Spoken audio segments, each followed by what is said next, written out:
Hello, I'm David Frazier, the President and Chief Market Strategist of IntegrativeInvesting.com.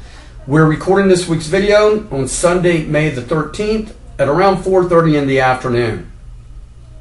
This week's video is going to be quite a bit longer than my recent videos, and that's because I'm going to go over charts of several of the economic and technical indicators that I follow on a regular basis, and to show you in chart form what the readings on those indicators are telling me. I'm estimating that this video is probably going to be approximately 20 to 30 minutes. As I mentioned in the May edition of our monthly newsletter, which was issued last Sunday, overall economic statistics from around the globe strongly indicate that the pace of economic growth in most regions of the world is going to slow considerably over the next few months, and that countries in the Eurozone will likely fall back into a recession. In addition to the negative readings on those economic statistics, the most recent readings on several technical indicators, that is, indicators that reveal the trading action in the financial markets, suggest that there's a good chance that stocks will continue to move lower during the weeks ahead. Now, having said that, some readings on a few of those technical indicators suggest that there's a good chance that we'll get a bounce in stock prices on Monday and Tuesday of this week. However, if the readings on the economic statistics that are released this coming week turn out to be more negative than Wall Street economists are expecting, and my research indicates that there's a very good chance that that's exactly what is going to happen, then even if stock prices do hold up on Monday and Tuesday, I would expect stocks to turn substantially lower during the second half of this week. So I think I've said enough regarding just an introduction to what I'm going to go over today. So let's stop there and go ahead and take a look at charts of several of the indicators that I follow on a regular basis, and let me show you what those charts are telling me. Okay, I'm going to begin by going over several charts of economic statistics, and after going over those economic statistics, we'll then take a look at some charts of my market timing and technical indicators. So the first chart you see here is a chart of new orders from retailers and manufacturers, from retailers and wholesalers of durable goods. That is, orders from manufacturers of those products being items that last quite some time, such as automobiles, household furniture, household electronic devices, office equipment. And as you can see in this chart, which I also placed in the monthly edition of our monthly newsletter, I mean, it's clearly been trending lower for the past few months, and fell fairly sharply during the month of March. Figures are not out yet for April, so the most recent statistics are for the month of March. And so obviously we don't know what happened with durable goods orders in April, but if those orders for durable goods continues to trend lower, there's a good chance that stock prices will continue to move lower. I mean, as you can see by looking at this chart back to 1999, I have data way back to the 50s, but you can't, it's harder to read a chart that's that long term. As you can see from this chart back to 1999, I mean, stock prices in general, as measured by the S&P 500 index, tend to move in the same direction as orders for durable goods. Now, stock prices continue to move higher. Well, actually, that's not true, is it? This is through the end of March. Stock prices did continue to move higher through the end of March, even though durable goods orders were moving lower. But we know what happened to stocks during the month of April. And in hindsight, it appears that my timing was really good in advising you, our subscribers, to just get completely out of the stock market on April 1st. I'm not going to always get the exact day right. I mean, getting the exact day, the exact high in the market, that's really, for the most part, luck. But I have been very good overall at getting in very near bottoms and out very near tops during the past 10 years, and I see no reason that will change. So that's what durable goods orders is telling us. I mean, that's a really negative sign when households start to cut back substantially on their purchases of big ticket items. That's usually a sign that those households are concerned about the future direction of the economy. And stock prices in general tend to move in the same direction as the economy. So now let's take a look at capital goods orders. I think I also placed a chart of that in our monthly newsletter. I know I discussed it at least. And capital goods orders, that is investments by businesses in their manufacturing facilities, in big ticket business equipment, in computer technology.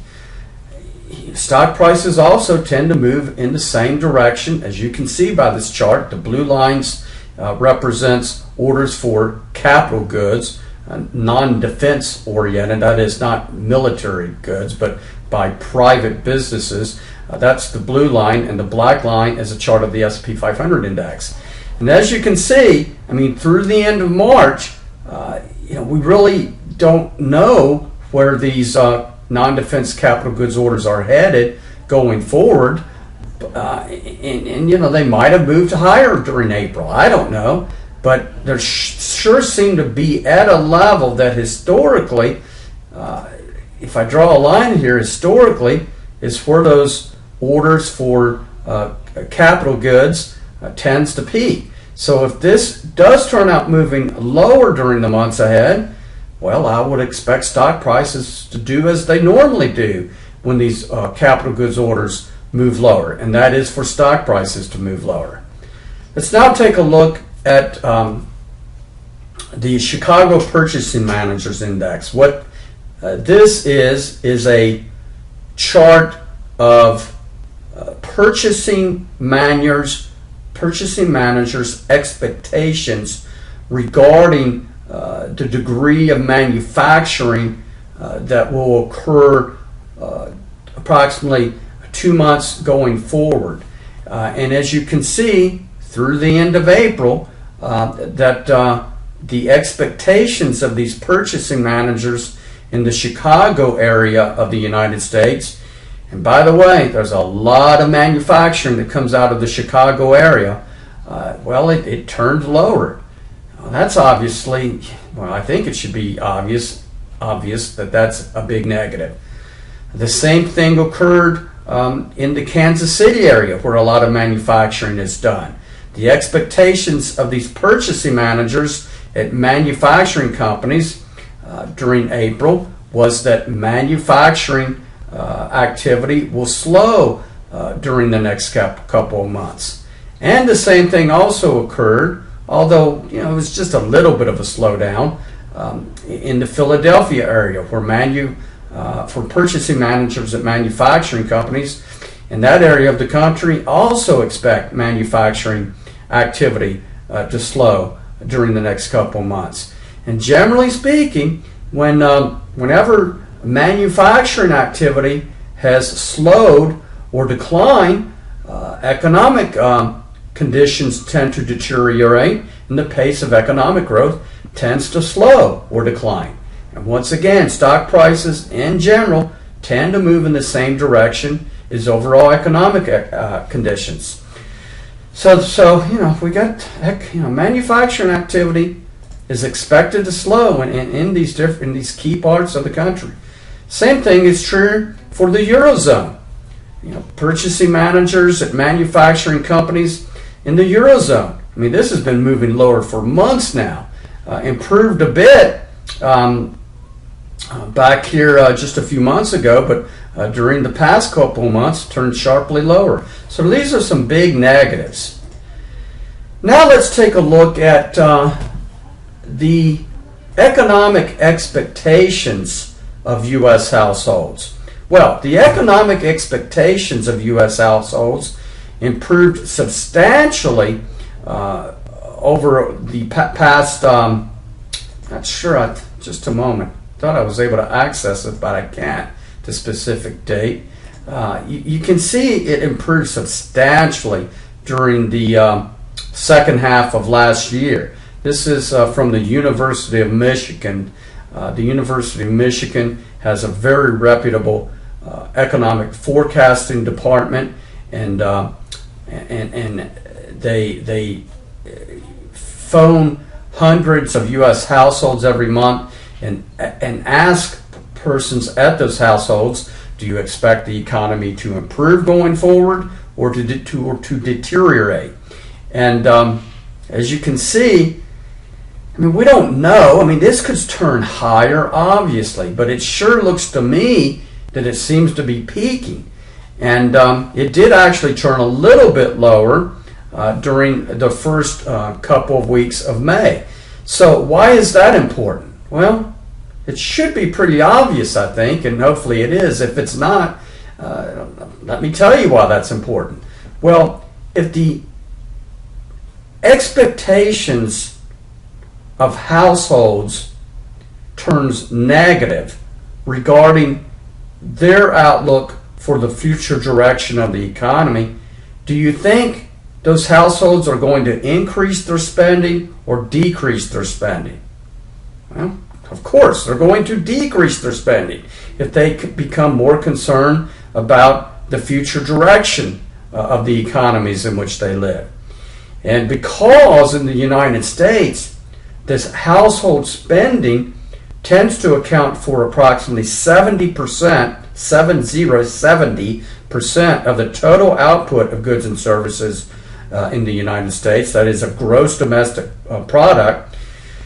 Well, if these expectations do deteriorate during the weeks and months ahead, well, that's telling you that American households are probably going to cut back on their spending, and therefore the pace of economic growth is probably going to slow. Now let's turn to net planned job cuts. It could be net planned hiring, but over the past 5 months in a row now, U.S. employers have told Challenger, Gray, and Christmas, which is a global outplacement firm, that they expect to, on a net basis, to reduce the sizes of their workforces, to terminate more people than what they hire. Well, what do you think is going to happen if U.S. employers do, in fact, terminate more people than they hire, that there are net job cuts in this country? Do you think that the overall payrolls at those employers are going to rise or decline? Well, but they're going to decline. Of course they are. As you can see, the blue line here is a chart of the monthly change in non-farm payrolls, and the black lines are the net planned hirings or job cuts that U.S. employers plan to implement. As you can see, I mean, this line and these bars are very highly correlated, not surprisingly. If employers plan to cut the sizes of their workforces, well, generally they end up doing that. And what happens when fewer jobs are created? And generally speaking, the unemployment rate goes up. Well, people don't go out and start spending more money if the job market deteriorates. Quite the opposite. They cut back on their purchases. So with these net planned job cuts occurring for 5 months in a row now, we're probably going to see the employment situation continue to deteriorate. And if the employment condition does in fact continue to deteriorate, well, you can bet that the economic expectations of U.S. households is going to move lower, and that sure enough that those households are going to cut back on their purchases, all types of spending, and that the pace of economic growth is going to slow. Now, we get some important numbers out this coming week on sales at retail stores. And based on the recent path of auto sales and chain store sales, which have turned fairly significantly negative, it's pretty obvious that retail sales overall is probably going to show that they slowed pretty substantially during the month of April. They might have still moved higher, but you can bet they slowed down quite a bit. I mean, look at auto sales. Auto sales have been doing very well over the past year, but there was a big slowdown last month.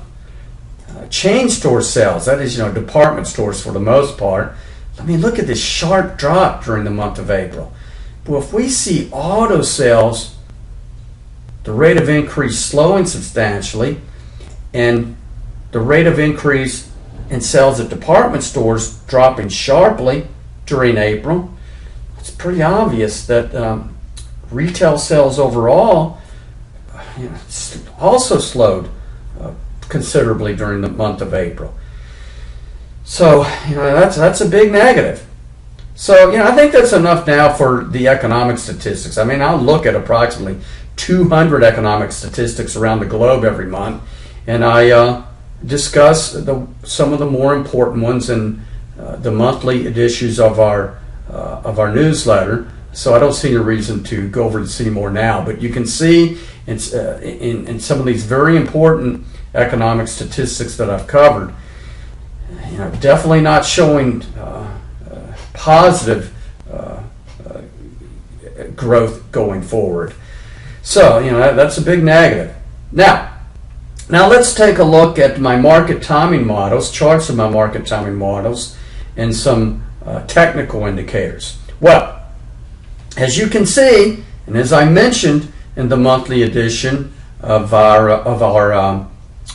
in the May edition of our monthly newsletter, my buy-sell index, which is based on the readings on my tactical asset and sector allocation model, it's still in positive territory.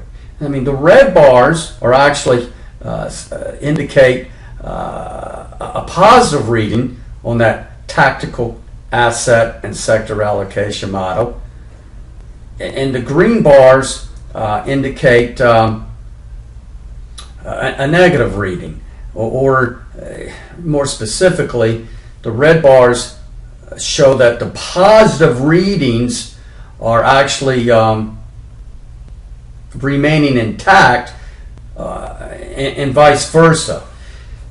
I'm not sure I'm being clear on that. Hopefully all of you have watched the tutorial video on my buy-sell index. That index is composed of approximately 25 leading economic indicators and approximately 15 so-called technical indicators. And when the overall reading on that model rises to a very high level, that indicates that we've probably seen the best that we're going to see in the pace of economic growth and overall economic conditions in the United States, and that we're probably going to see a slowdown, therefore, going forward. And so when we see that those readings peak, indicating that we're going to see an overall slowdown, well, not surprisingly, stock prices tend to move lower when that happens. Well, we haven't yet seen a peak in my tactical asset and allocation model. I mean, quite a ways from it. And therefore, that model in and of itself suggests that stock prices will continue to move higher during the months ahead. However,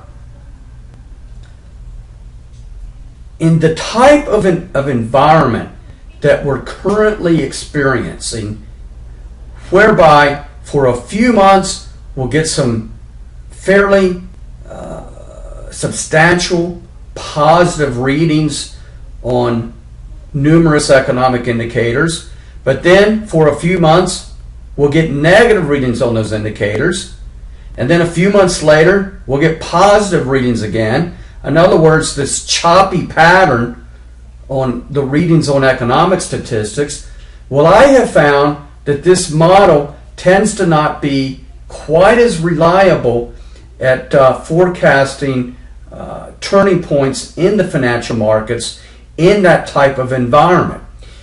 And an example is back in the mid-1970s, when this model gave a buy signal in early 1975, I think it was February of 75, and did not give a sell signal until towards the end of 1978.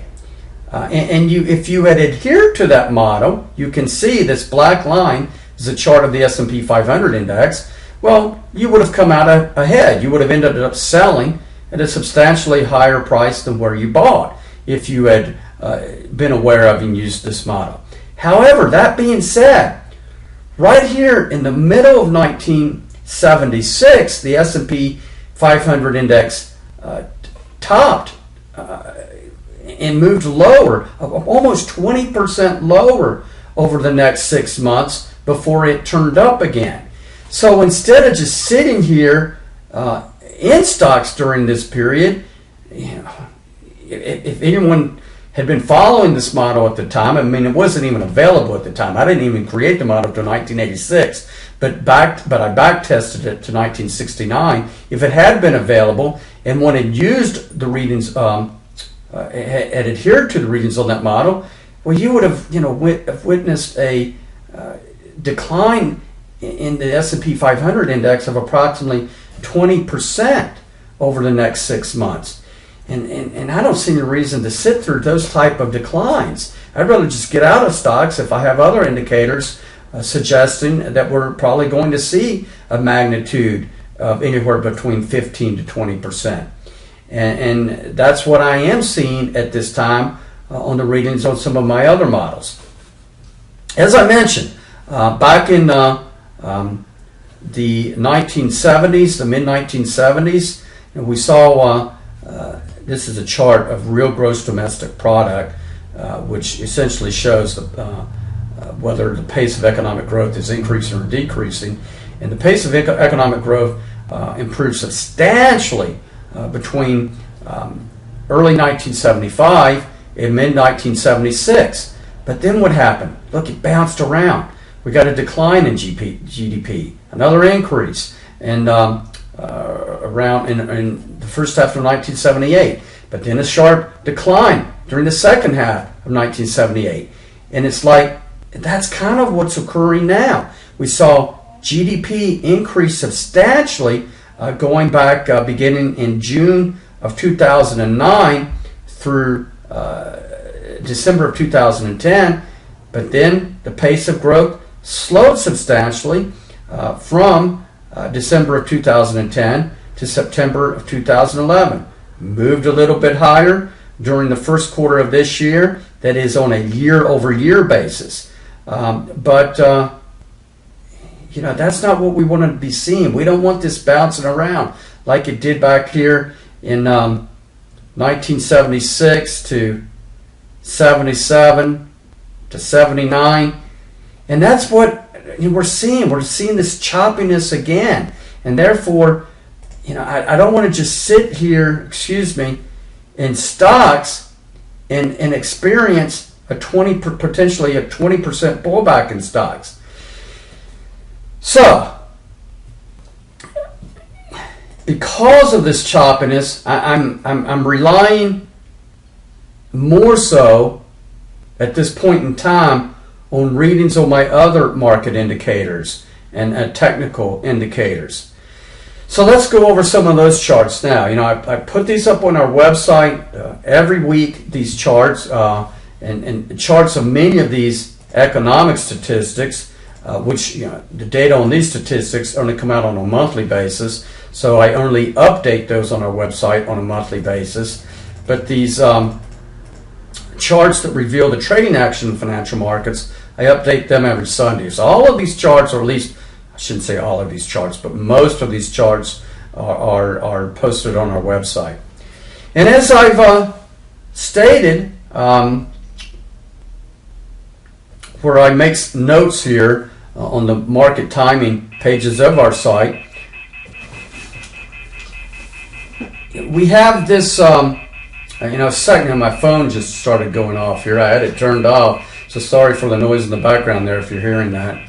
My apology. Let me just there we go.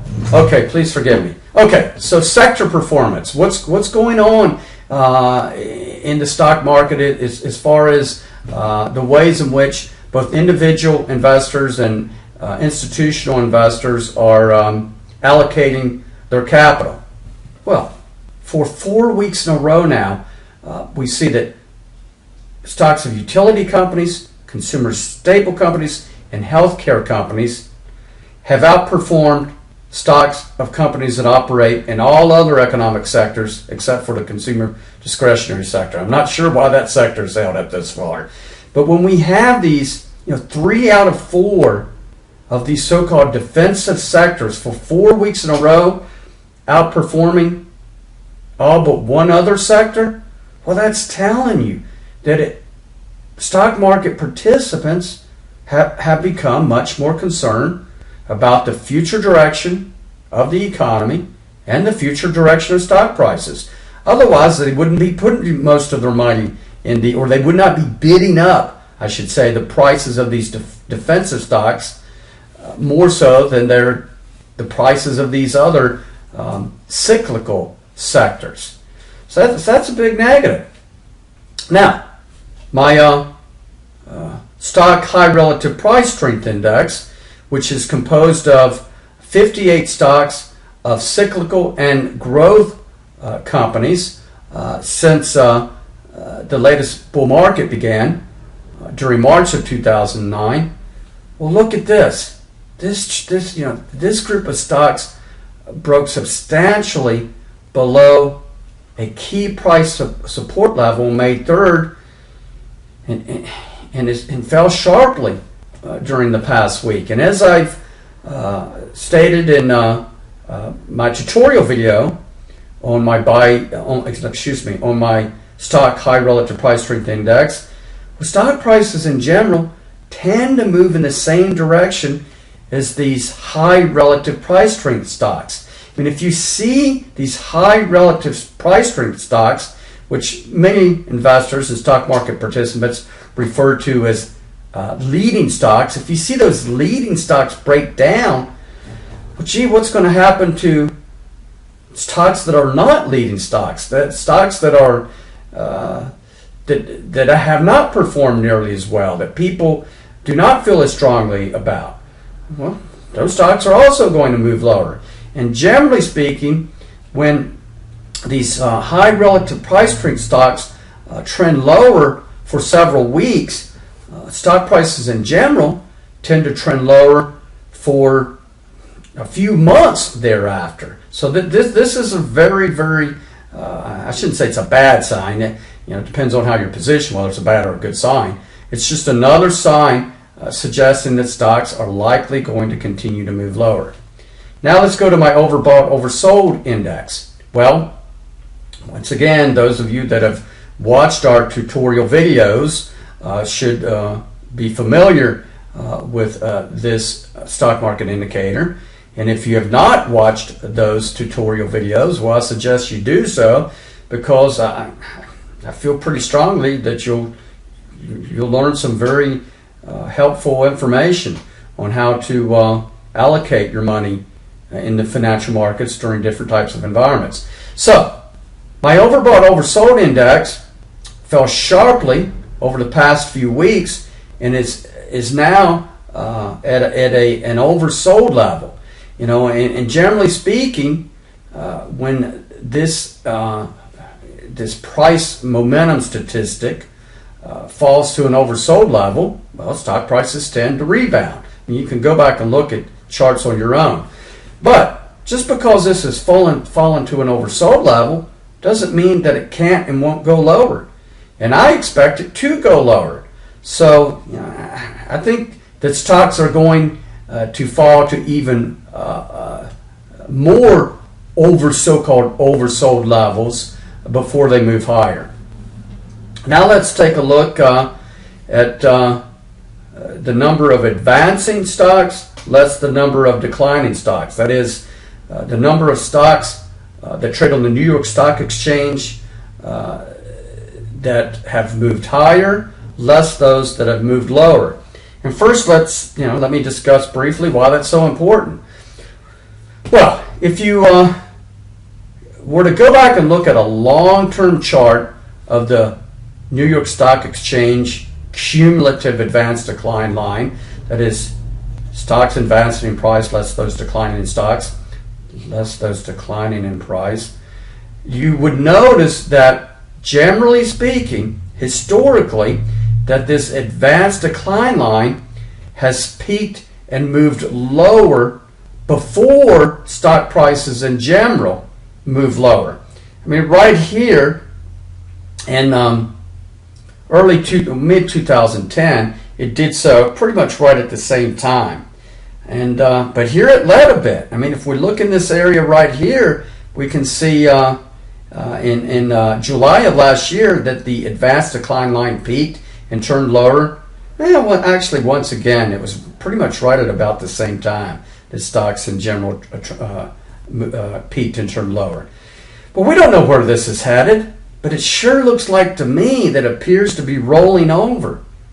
And if it does continue to move lower, well, it's a good chance that stock prices overall are going to move lower. So that's another sign telling you to stay out of stocks or to get out of stocks if you have not already done so. Let's now take a look at mutual fund flows. And why look at mutual fund flows? And this is what I mean by mutual fund flows is the amount of cash on net that has gone into or out of stock mutual funds. And we can see that by this chart that, I mean, only for a couple of weeks in late March did stock market investors add more cash to stock mutual funds than they took out. They had been pulling substantial sums of money out of stock mutual funds ever since around April of 2011. They added a little bit of money during late March, but then they started pulling more money out again over the past few weeks. And as you can see, not surprisingly, the S&P 500 index, that is stocks in general, the black line, tends to move in the same direction, tends to trend in the same direction as mutual fund flows. And that shouldn't be surprising because there's billions and billions, hundreds of billions of dollars in stock mutual funds. Well, I shouldn't say hundreds of billions of dollars. My gosh, it's trillions of dollars in stock mutual funds. And what do you think is going to happen if mutual fund investors are pulling money out of those stock funds? Well, that means that those mutual fund managers, oftentimes, most of whom tend to stay fully invested or very close to fully invested at all times in the financial markets. Well, if shareholders of those funds are pulling money out of those funds, well, that means that oftentimes those mutual fund managers are going to be forced to sell stocks to meet those redemptions from their shareholders. So, not surprisingly, generally speaking, when you see these withdrawals trend negative, move lower, the direction of the net cash flows move lower, well, stock prices tend to move lower. So that's telling you what individual investors are doing. They've lost faith again.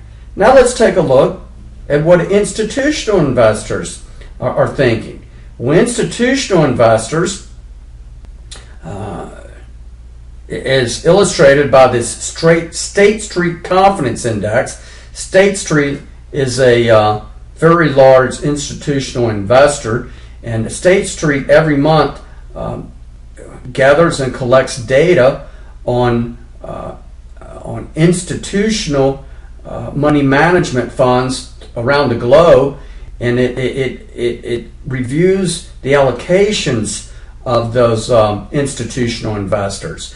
Do those institutional investors hold more money in bonds or stocks, in cyclical stocks or growth stocks? How are they positioned? And what this index is telling us, in that it trending lower for approximately the past 6 months. It moved up a bit during March, but then turned lower again during April. This is telling us that institutional investors have reduced their holdings of equity securities. Well, we got individual investors getting out of the stock market and institutional investors reducing their allocations to equity securities. Once again, it's telling you that these folks are very concerned about the future direction of stocks. If they're concerned, they're likely going to lighten up on their holdings. That's what they have been doing. If they lighten up on their holdings, that means they're doing some selling. If they're doing some selling, that's creating selling pressure, and stock prices are likely going to move lower. Now let's take a look at just 2 more charts. And this is a chart of the OTC, over-the-counter bulletin board trading volume to the trading volume on the New York Stock Exchange. And historically, what has tended to occur is when the ratio of the trading volume in the OTC bulletin board market to the trading volume on the New York Stock Exchange has trended higher, stock prices in general tend to move higher. However, when the trading volume in the OTC bulletin board market peaks and turns lower, stock prices soon thereafter tend to move lower. And that looks like what might be happening. We had a big increase here for the first few months of this year, but then during April, the trading volume in the OTC bulletin board market was less than the trading volume in the New York on the New York Stock Exchange. And essentially, what that's telling you, it's telling you the trading decisions of very speculative stock market participants versus the trading decisions of more conservative investors. I mean, folks that participate in the OTC bulletin market, I can assure you, those are very speculative market participants. And folks that overall, in the aggregate, trade stocks that are listed on the New York Stock Exchange tend to be much more conservative relative to those OTC bulletin board participants. And so this isn't surprising, because it's telling us that stock prices in general are going to, the short-term direction at least, is going to very often be determined more by these very speculative traders and investors. I mean, when those guys start doing a lot of trading, that's telling you that they're very confident about the future direction of the market. So it's just one more sign. Lastly, because we're about 36 minutes into this, almost 40 minutes, I think. My gosh, so I estimated 20 to 30 minutes. We're over that, obviously. Is the chart of the Chicago Board Options Exchange Volatility Index. And this is generally referred to as the fear index. So I'm not going to go into a big description or definition, but I'm just going to quickly look at a chart. And what we see historically, not surprisingly, when this fear index bottoms and then moves lower, that is when people get much more concerned and worried about the future direction of stocks, well, stock prices in general tend to move in this opposite direction. Just the opposite. when it peaks, that is when this fear index, the VIX index, the volatility index peaks and moves lower, well, stock prices in general tend to move higher. Well, you can go over this chart on your own. It's pretty reliable. I mean, here it bottomed and moved higher. Stocks peaked, moved sideways, and then moved substantially lower. Here it bottomed and moved higher. Stocks peaked and moved lower. We don't know where this is headed going forward, but my opinion, based on the large number of economic statistics that I monitor, which suggests that once again that the pace of economic growth around the globe is going to slow during the months ahead, and that economic conditions are going to deteriorate. Well, if we start to hear the media talk more and more about that, and I think that we are, well, people are going to become more concerned. This fear index is probably going to move higher, and stock prices therefore are going to probably move lower. So I'm going to wrap it up there. We never know, and no one knows. My gosh, I wouldn't be speaking to you. I'd be out on a 100-foot yacht. No one ever knows where stock prices are headed, either the short term or the longer term. But what I try to do is to look at a very large number of economic, geopolitical, economic statistics, geopolitical factors, and the trading action of financial markets. And based on all of those statistics, make a decision of what is the greatest likelihood of what's going to happen. And based on what I discussed in the May edition of our monthly newsletter and what I've gone over in the charts in this video, it seems pretty clear to me that there are many more negatives right now than positives, and therefore my opinion is the likelihood is much greater that stocks will move lower than that they'll move higher. And so therefore I advise those of you who follow our core investment portfolio to continue to stay 100% in cash, and those of you that follow our speculative portfolio to continue to hold this inverse equities exchange traded fund, the ProShare Short S&P 500 ETF, to continue to allocate approximately 20% of your financial market assets to that ETF. So let's wrap it up there. I think I've said everything that needs to be said. I thank you for listening. I'll speak with you again next week.